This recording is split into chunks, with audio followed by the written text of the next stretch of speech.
Hi, my name is Abigael Osendi. I work in the Department of Health, Vihiga County. I head Division of Family Health, and I also coordinate adolescent youth and sexual reproductive health in the county. I want to take this opportunity just to talk to the people of Vihiga County about issues affecting the young people. These are between the 10 to 19 years of age. We have many challenges. Mostly we have the teenage pregnancy being on the lead. We have issues of HIV and STIs on the rise. We have issues of drug and substance abuse. We have issues of gender-based violence that are on the rise. Then also we have seen a rise in non-communicable diseases among the young people. So meaning that the issues of nutrition is key. And on matters of adolescent youth and sexual reproductive health, it is a collective responsibility for each and every one of us, the stakeholders in the community, from the household level to the gatekeepers in the community, to the religious leaders, to teachers, to parents, the healthcare workers, to everyone in the community. It is a collective responsibility to ensure that we have a generation that is healthy, a generation that is free of teenage pregnancy, and a generation that is free of the challenges that the young people face now.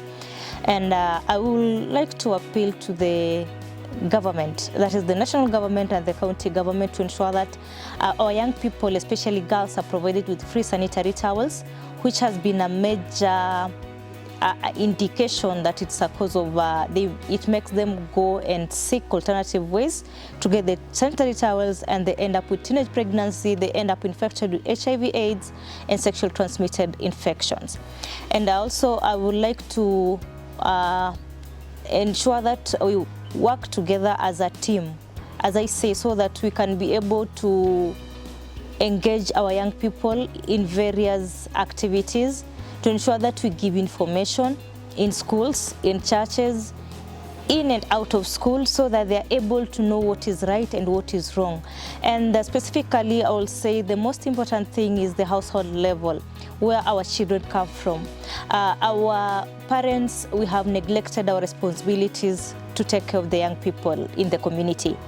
It is us to ensure that we provide for the young people. These are both boys and girls. There is no less adolescent or ensuring that maybe you take care of girls and leave boys. As you look at now, girls are being empowered. We also need to empower the boys. In Vihiga County, the dropout rate among the adolescent is among the boy child, which meaning that we still have to put a lot of emphasis to ensure that the boy and the girl get the right information. They get equality to education, equality to information, equality to everything, so that our focus is all round. And when you are talking all matters of health, including menstrual hygiene, including issues of teenage pregnancy, it revolves around the boy and the girl child. So we really need to take that in consideration. And I would like to talk to the young people, the young adolescent and the young boys. There is time for everything.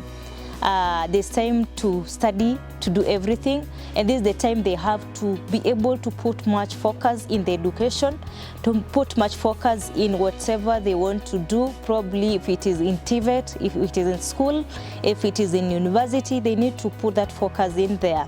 Then when that time will come to an expiry, there will be time now they are able to move out of that stage and they are able to make decisions, because at this age, even if they make decisions, they are not in the right judgmental way.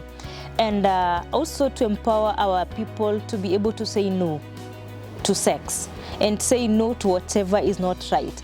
Because when you're able to defend for your rights as a young girl or a young boy, then you're able to know your rights and you're able to protect yourself against any harmful practices. I also want to urge our young people, we talk about abstinence. Abstinence is the way to go, because if we don't abstain, then it means we are risking much. We are risking to teenage pregnancy, we are risking to HIV and STIs. But putting them, we have to accept as a community that our young people are sexually active.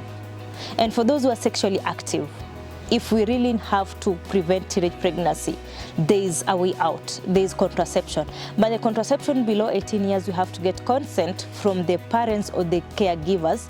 That is what the law says, so that we are able to protect them. And for those who get pregnant early, we encourage them to come to the hospital so that they can get adequate care. They can be able to protect themselves, they protect the unborn baby, then we have a live birth and deliver in hospital. As an adolescent or young person, mostly they undergo a lot of complications because they are not well built. Their structural, their physical is not well built to be able to carry a baby. But because it has happened, that is why we encourage them to come to the hospital so that we reduce on cases of structured labor, cases of ruptured uterus, cases of